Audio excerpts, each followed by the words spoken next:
What's going on, guys? No Guys here. Welcome back to another video. FIFA 20. They've now released the icons for FIFA 20. Something I'm very much excited about. They released all the icons today.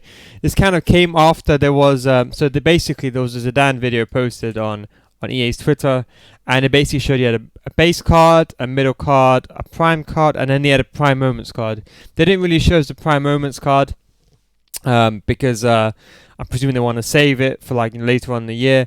But that's just 3 cards. But so yeah, his icon got released, and I think this is on the back of a scandal. So for those of you that don't know, last night there was this scandal where people had access to the game, even though it's not been released. And from my knowledge, it's not a planned leak. Sometimes they have leaks deliberately, so to build up hype for the game. I don't think it's that. So, from my knowledge, of what I heard, someone in Spain got the game earlier, and some shops already have it, which is pretty much it's pretty obscene that they've actually released it already. But yeah, so people had screenshots of draft. People had also screenshots of in-game. So it's concept players. It's really unfortunate that happened. But they released the icons anyway. The new icons, you obviously see at the top. And these are the ones I'm looking very much forward to. Obviously, Zidane, he's getting released. He's actually got a pretty good card. I think, you know what? They've done well with Zidane. I think they could have upped his pace a little bit, in my opinion. I think maybe he can't be a bit too OP, but I would have wished they would have upped his pace. His prime moments card is going to be ridiculous, but obviously, we'll see how they manage the price of Zidane this year. Zidane is what I'm looking very much forward to. Now, Pep Guardiola, another one. Now, the question is, okay, he was in a famous squad, but is he really an icon-worthy card? It's very debatable. He's a very, very good player, but I don't think he's like a world-class player. Do you know what I mean? He was in a very good team, but maybe he got it because of what he'd done as a manager and obviously what he won as a player. His card looks pretty decent, to be honest. As you can see, compared to Zidane, well, his prime card's on the left-hand side, whether that's an error or not. But as you can see, his prime card, I mean, it's decent, but it's not the best. He's got decent pace. I'll probably put a shadow on him, probably is what I would use on him. But to be honest, if this baby Guardiola is pretty cheap, if you can get it for 300k, I think that's actually a very good card for a centre mid. A good well-rounder. But anyway, that's another card I'm looking very forward to. I might even try, getting him later on in the game and using some of his tactics. Maybe putting him in the pivot or the CDM role in the 4-3-3. So that would be really interesting. Then Ronald Koeman. Again, another decent card. Do you know, as a centre-back, he's actually got a really good card. Because if you think about it, I don't know if you can see that. I'll try to zoom in a bit more. As you can see, as a centre-back, he's got... Even his okay, maybe not his base card, but his middle card anyway, he's got 77 pace. But you see, what's key here, I don't know if you can see it, he has 86 shooting, 86 passing, 87 defense, 83 physical. Now you see, I'm thinking of using, let's see if we can get this, hang on, let's see if we can get this maybe a bit bigger. I'm thinking of using this Koeman card in CDM.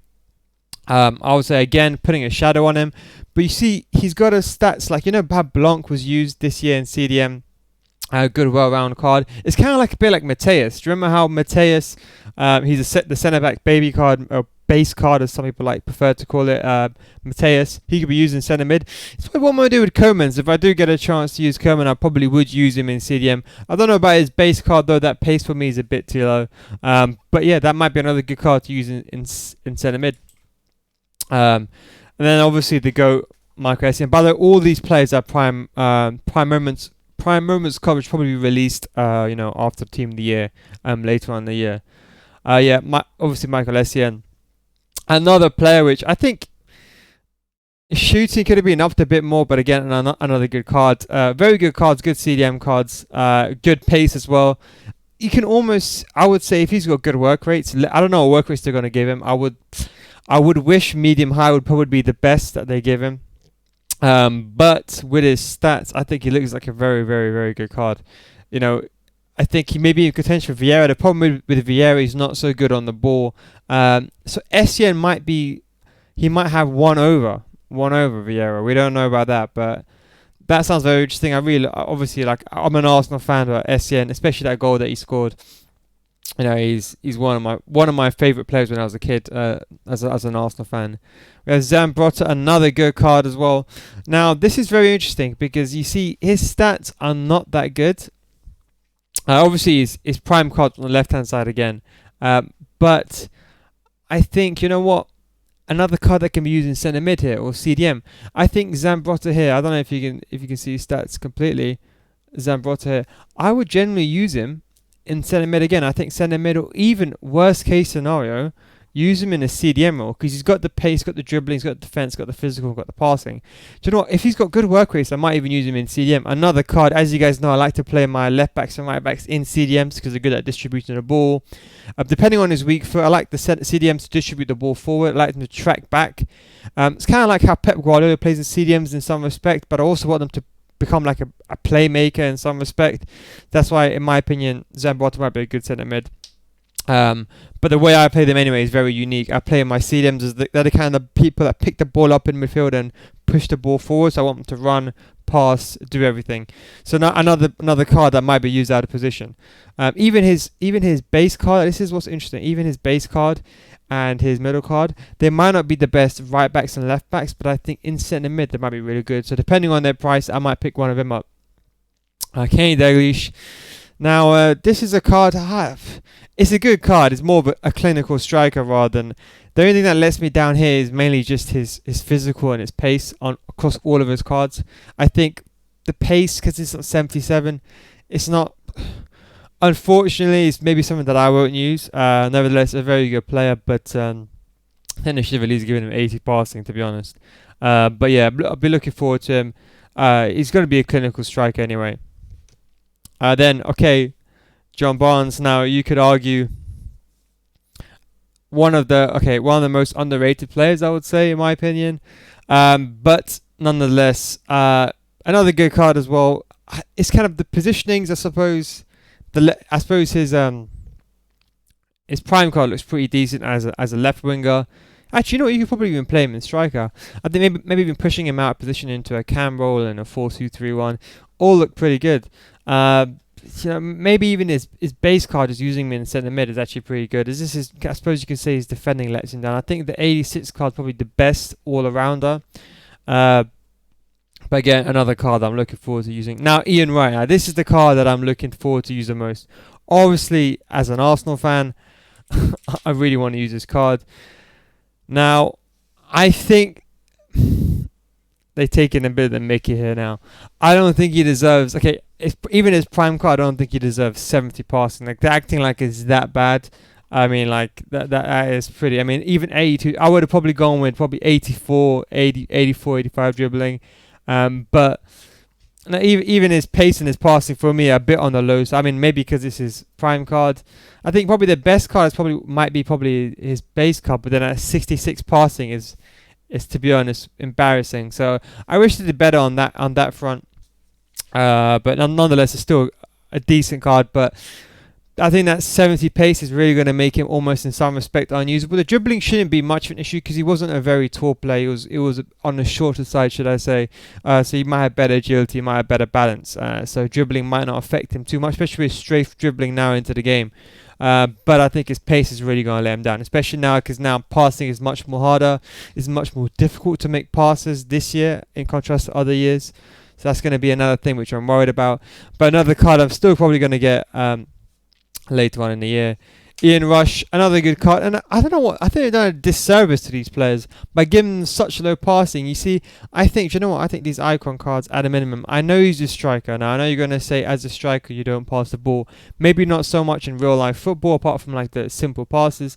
But in FIFA, I think passing for a striker is very important because when you get the ball with your cam, you normally do a 1-2 with your striker, or you pass the ball to your striker, he holds it up and you pass to someone else.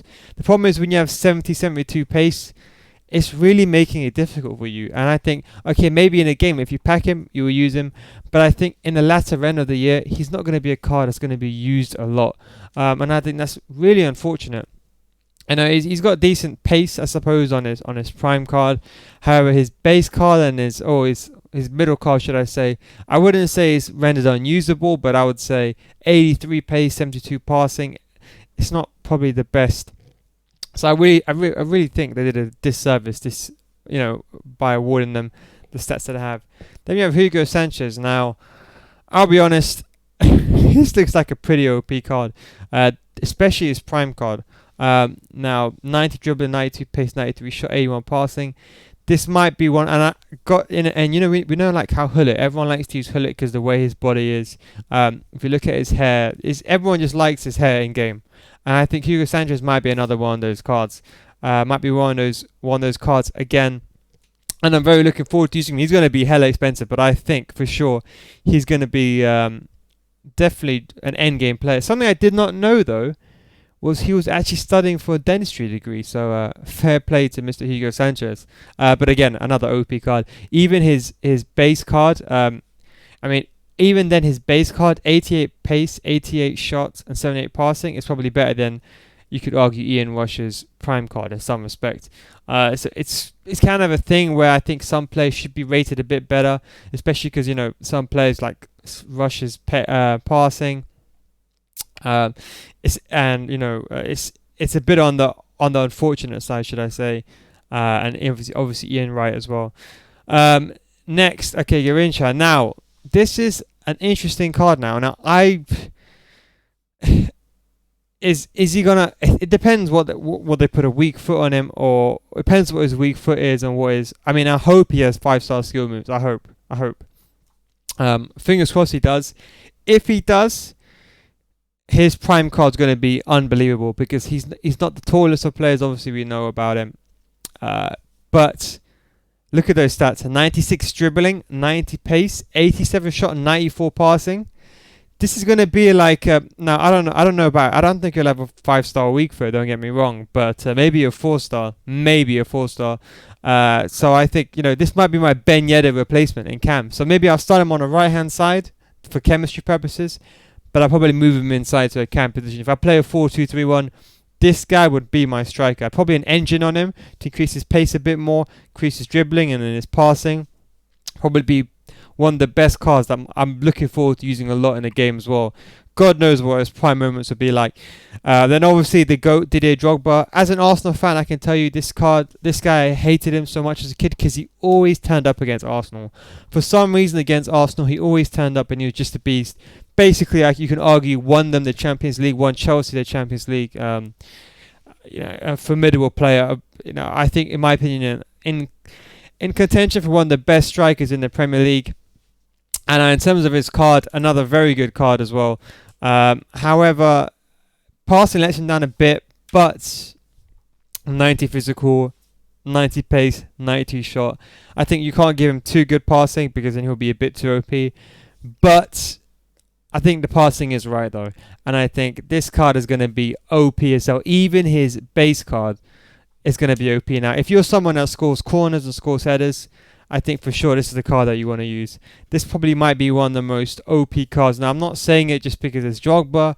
I'm saying it because those stats don't lie. Especially if you headed the ball in. Especially if you headed the ball. I think this is going to be a good player to have the ball with and use like a shielding tactic and then using a strafe dribbling to move away from your defender. I think if you use shielding with this guy, it's something I'll look very forward to using. So Drogba, again, even as an Arsenal fan, I have to admit, is a formidable player. Carlos Alberto now this is interesting again. Another player that could be used not in right back but in centre mid. Obviously his base card is actually really good for centre back. 82 pace. That's actually really good. But I think for me his middle card and his prime card for sure, in my opinion, definitely has to be a centre mid. I think even his CDM. I think if we're going on a CDM level, I mean, you put it again an engine on him, or even a shadow on him, or I'll probably say an anchor, but it might be more better use of him. I think he's going to be amazing in centre mid. It's another card. A lot of these cards, I said, I'm used to using them. I like to use them in different positions, and I think that's what I love about Ultimate Team. It's the only game where you can use players like these legends out of position, and for example, like how I used Marcelo in Striker last year, just to have a little bit of fun. Another card I'm looking forward to. And then we get, obviously, Pirlo. Now, this is a card that obviously one of my favourite players, arguably one of the best midfielders in the world. Probably I would say top 7 of all time, I would say. You can argue who goes in that top 7, but I would probably say top 7. Unfortunately, his stamina, will it be shocking? Fingers crossed it's not below 80. If it is, I think it'll be rendered pretty much unusable. Unfortunately, shooting is, I guess, only 80. I think 83 would have been a bit better, 82 maybe. And at 73 pace, you're going to need a hunter on him. But the only thing I'm worried about is his stamina. Fingers crossed they don't let him down. But that's the full list of the icons anyway. I'll put a picture up anyway. You can probably see them now on the screen. We have the usual ones. Obviously, the ones I'm looking forward to obviously are Nedved. You know, Nedved is another card that I really want to get used to next year. But anyway, what's someone to sub to me on YouTube. But anyway, boys, thanks very much for watching. Hope you enjoyed the video. If you have any questions, just let me know in the comment section down below. But definitely next year, Eusebio. I would say that the 3 icons I want roughly by January time are probably Baby Eusebio if I can afford him, or Base Eusebio as people like prefer to call him. I really want to try the Carlos Alberto or Koeman in a centre mid position, and then get Nedved back. I think Nedved, if I can get base Nedved back into my team as soon as possible, even by November time, 5-star weak foot, 4-star skills, another card I'm going to want to get used to. Anyway, the links will be in the description for this. Thank you very much for watching, guys. I might have another second upload later on today. I don't know yet. But catch you guys in the next one. Take it easy, boys, and see you in a bit.